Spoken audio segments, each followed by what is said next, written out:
We're very excited about the power of AI agents. In particular, we started in June 2026, and our interest was driven by some recent papers from DeepMind, Fund Search, which demonstrated early on that you can use AI to improve the state-of-the-art performance of algorithms, and then was followed by AlphaEvolve, showing that coding agents can be used to improve the SOTA for some existing systems and techniques. And then OpenEvolve was an open source version of AlphaEvolve, which was released around the same time. And obviously, we have all these kind of agents, coding agents like Claude, Codex, and Cursor.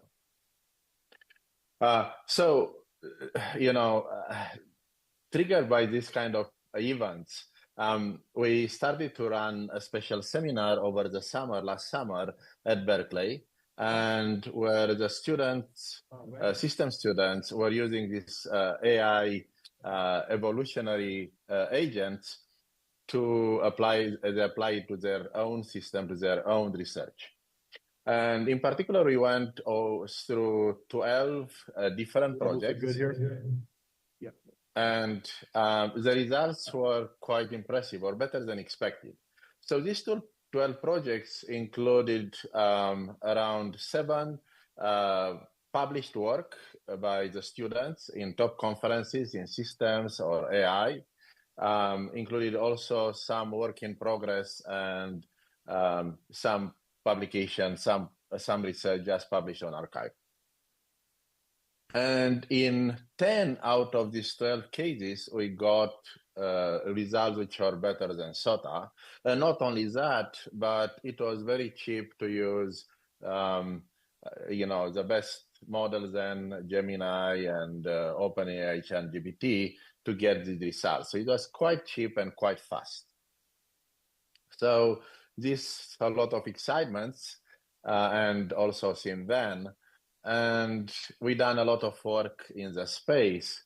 In particular, we taught 2 graduate courses, the previous 2 semesters. We wrote position papers. We launched the ADRS blog series, where ADRS stands for AI-driven research for systems. And of course, we are from academia, so we published and we build a bunch of systems and publish a bunch of papers. So everything started with great expectations, and the expectation was that AI will disrupt the system research the way we know it. So what happened actually over the past year? What was our experience? So what was reality? Well, it is true that AI did improve our research productivity. It's great, has been great for research, providing some ideas, of course, for speeding up some paper writing. So no question has a very positive impact on our productivity. It did also become a big part of our research agenda, like I just mentioned early on. However, did it really disrupt the way we do the research? Did it allow us to build new production systems in a fraction of time we used to do? Did it allow us to come with new research, truly new research ideas? Well, the answer to those, no, not yet. So this talk is about trying to understand why, what are the limitations we encountered, and I would say this is not only our story, but the story of many others, people we talked with for the past several months. Now, if you take a step back, the key goal of an AI coding agent is to develop a software system that meets a certain level of assurance with acceptable levels of risks as fast as possible and as cheaply as possible. Here, the software assurance is an ongoing process to establish and maintain some justified confidence, which is supported by credible evidence from running the software, that the software system will satisfy some specific claims, will have some specific properties, and in its deployment environment. So fundamentally, you need to do that by using the resources at your disposal. And the resources come in three forms. It's humans, agents, AI agents, and of course, compute. So the question is how to achieve our goal by best using these resources. And if you think about this as a framework or a system, then the key question to answer is about what are the bottlenecks. And then once you identify the bottlenecks, you alleviate them or you remove them if you can, and then you are going to speed up the development. So let me start with the motivating examples. So this is work we done recently, and the goal here is to synthesize a key value storage system from scratch. And as everyone knows, it's a pretty simple system, pretty simple interface actually, where you associate a key with a value and you put that per key value in the storage, and then you can, given the key, you can retrieve the value. And in this particular case, it was a pretty simple setting. We have only one server, so no distributed environment. Although the server was multi-threaded, so you have concurrency. So basically, you store the data on the disk and you cache in memory to retrieve it faster. And the goal was to maximize the throughput, and to evaluate it, we use this YCSB, which is a well-known benchmark for such workloads.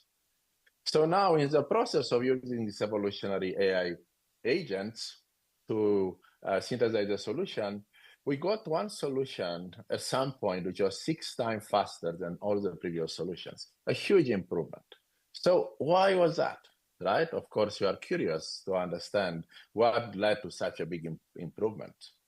Well, it turns out that these benchmarks generated values in a predictable way. So when you generate the value in the benchmark, you need to say what the value it is. And in this particular case, you generated the value by hashing from the key associated with that value and a seed. Now, the agent found this out. So, and instead of storing the values, it basically computed the values using this predictive function on the fly. Which means that because you don't need to store up the values, you only need to store up only the keys, you can store a lot of more items in memory, so the retrieve is going to be much faster, hence the improvement we've seen. Now, everyone knows this is kind of, reward hacking. So if you look about this reward hacking, you see it's due to two gaps, and this is the main topics of my talks. One gap, we call it requirement gap.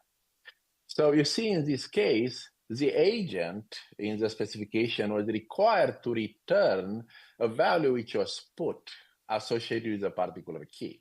However, the user intent, the stakeholders we are going to call intent, was to store that value, right? Not only to return that value. So here is a gap. And then there is a model gap in this particular based on the workload in the development versus deployment environment. In the benchmark in the development environment contains predictable values. However, in the real world, the deployment, you have arbitrary values. So here is another gap. So now, how is the solution typically working in this case? So let's just take a step back here.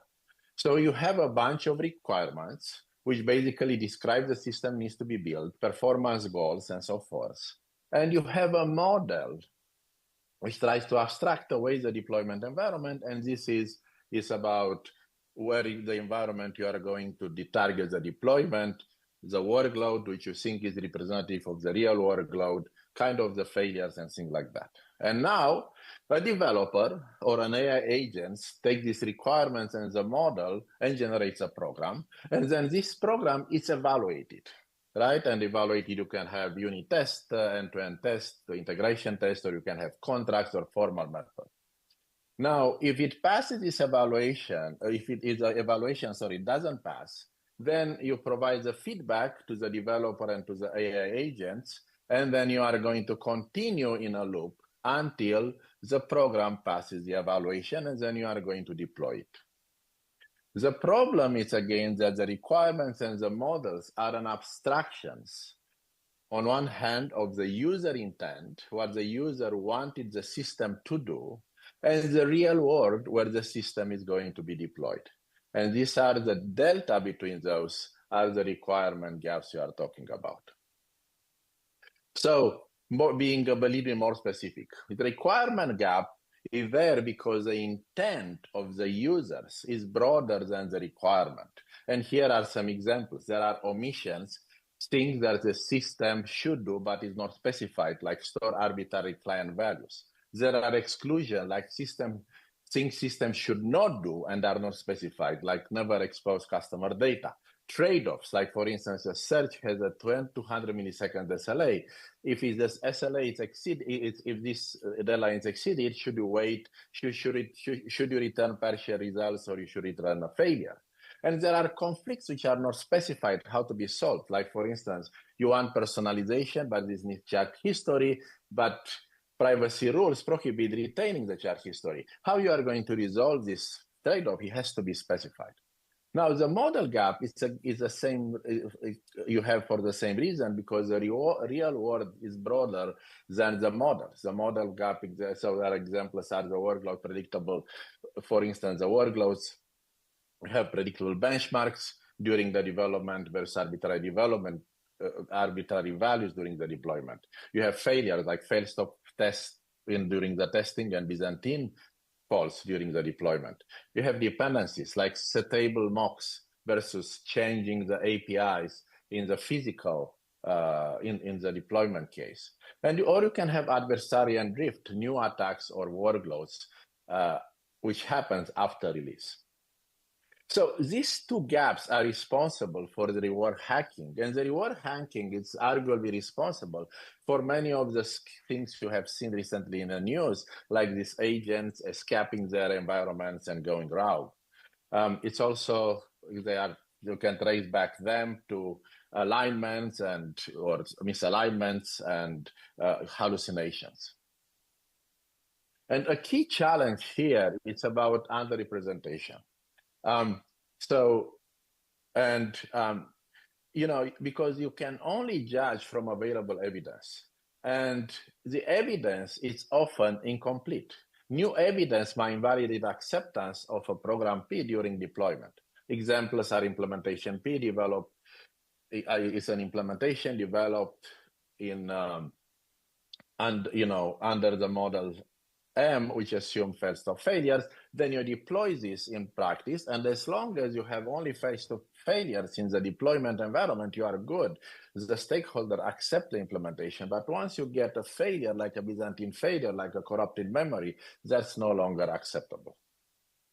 Now, why is closing these requirements gaps are hard? So first of all, intent might be tacit, contested, or changing.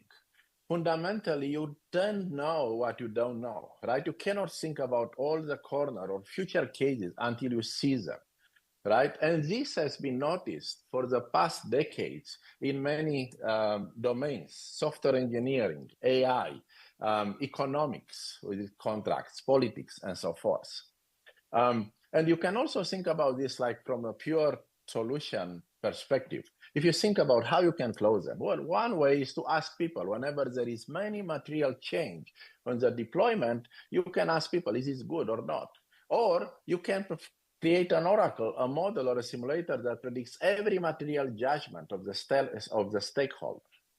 The same is true is a model. The model, if you really think about you want a good model, you need to prove that every omitted aspect from the real world in the model, what the model is misses, is irrelevant for acceptability of that implementation. And you keep the claim, and the other one, the claims have to be valid as the world changes. Okay, and again, has been a lot of work here over the past decades pointing out to this point and this kind of fundamental gap between the model using development in the real world. Okay, so again, here to illustrate why it's hard, you can ask people, for instance, to every time on the changing environment to say, okay, is this change materially important for the model you are going to have? Or you can predict, you can simulate the real world, right? But obviously, all this direct giving the user direct access and having complete simulations are not feasible. Actually, even if you have the direct access, it's on one hand, the cost and latency can be prohibitive, but on the other hand, it's like you only can reason for the existing evidence. You cannot reason for things you have never seen it, you haven't thought about. And obviously, for the model, for the deployment, for the real world, you can have a complete simulation. You can think to have a simulation, but once you have the simulation, that's another model. So you are back in square one because you need to demonstrate that the simulation, there is no gap between that simulation and the real world. Now, the other thing I want to make is that now, why we are talking about this? Because we have been, like I said, these gaps are there and have been there for decades. People identify them, recognize them. Well, one reason we are emphasizing this because agents amplify the gaps. And these are for several reasons. It's context asymmetry. A developer typically has more local and system and organizational context about a task than the agent, which brings broader context, but has less specific context about that task. The other one, which is very important, AI iterates much faster under a fixed requirements model and a fixed evaluator, which means they discover and exploit the exploitations much faster. Actually, the developers typically give up or they are not to find any of this exploitation, even if they want. But the model, because AI agent is much faster, they are going to find it, what humans will never find. And its deployment scale, especially if you are going now to have an automatic deployment of these programs in production. Let me skip. Now, I want to say about there is a third gap, and which I want to mention and this is between the evaluator and the requirement on one side and requirement and model on the other side. So the question, these gaps, it's illustrated this gap is that you have an evaluator. So, but passing this evaluator, does it guarantee that the implementation is going to satisfy our requirements under model, right? In all possible executions. And in general, the answer is no, because for instance, you use kind of unit tests and so forth, so it's only a subset of tests. You can show that for these points, for these data points, for these values, you satisfy the requirements under RAM. But actually, there are ways you can do it and you close the gap, and this is formal methods. And that's why we are not focusing as much on this gap right now. However, the reason I'm mentioning this gap is because using the formal specs actually can widen requirements and model gaps, because the formal specs are going to be less expressive, say, than kind of natural language written requirements and the models. So finally, like I will say, does narrowing these gaps help? Yes, most successes reported so far are in domains with narrower gaps. And there are significant ongoing work to narrow gaps in other domains. And here are some examples. Formal mathematics. In formal mathematics, model gaps is closed because there you have formal semantics, you have axiomatic systems, which fully defined the world in which the properties have to be are going to it needs to be true. The theorem has to be true. The requirement gap still remains because informal to formal translation still remains, capturing what is your intent in a theorem and so forth. Hardware systems.